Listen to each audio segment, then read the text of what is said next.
अपने हुनर से उसने जल्द ही कचरे से एक साधारण गोताखोरी का चश्मा बना लिया। गोताखोरी के चश्मे की मदद से जैक समुद्र से मछली पकड़कर आखिरकार भोजन पा सका। समुद्र में घूमते हुए उसे एक क्षतिग्रस्त नाव मिली और उसने उसे तुरंत खींचकर बाहर निकाला। उस समय जेनी और मानू मदद के लिए आगे बढ़ना चाहते थे, लेकिन जैक ने उनकी मदद से इनकार कर दिया।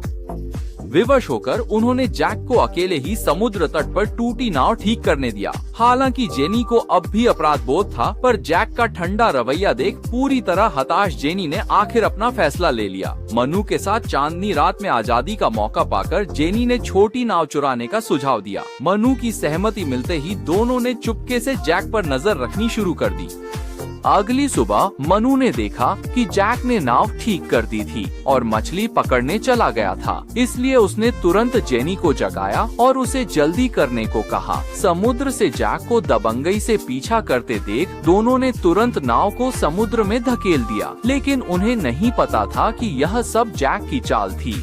उसने नाव ठीक करने का नाटक किया। असल में वह जानबूझकर दोनों को फंसाना चाहता था। हुआ भी वही। नाव ज्यादा दूर जाने से पहले ही पानी रिसने से डूब गई। दिन भर तैरने के बाद थकी हुई जेनी निराशा और गुस्से में द्वीप पर लौट आई। हैरानी की बात यह थी कि जैक, जिसने उसे लगभग मार ही डाला था, उसमें जरा भी हमदर्दी नहीं थी, बल्कि उसने हथियार उठाकर उससे मनु का पता पूछना शुरू कर दिया।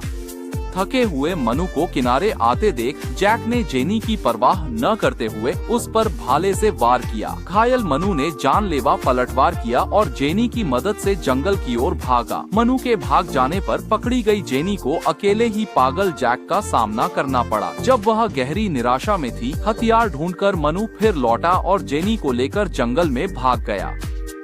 लेकिन जैक का उन्हें बख्शने का कोई इरादा नहीं था। वह तुरंत हथियार लेकर जंगल में घुस गया और पेड़ पर छिपे मनु और जेनी को ढूंढ निकाला। तीनों को नहीं पता था कि यह सब मनु की पूर्व प्रेमिका का गुमराह करना था। इस धोखे के तहत जेनी ने जैक के साथ धैर्य पूर्वक मुकाबला करने का विकल्प चुना। ऊंचाई पर चढ़े मनु ने भी मौके का फायदा उठाकर पत्थर उठा लिए, पर तीनों ने यह नहीं सोचा था कि तेज बुखार से तपता मनु जैक के छिपाए हथियार पर जा गिरा। मनु की मौत के बाद जेनी को उस सुनसान द्वीप पर जैक के आतंक को झेलना पड़ा। पर अचानक एक दिन समुद्र तट पर हताश बैठी उसे एक गुजरती नाव दिखी और वह नेक लोगों की मदद से द्वीप छोड़ने को तैयार हो गई।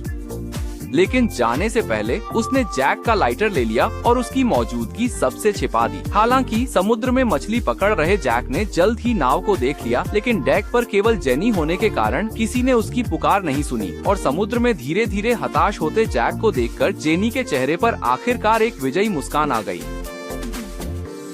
आज का अनबॉक्सिंग यहीं खत्म। वीडियो पसंद आए तो लाइक कमेंट करें। कल मिलते हैं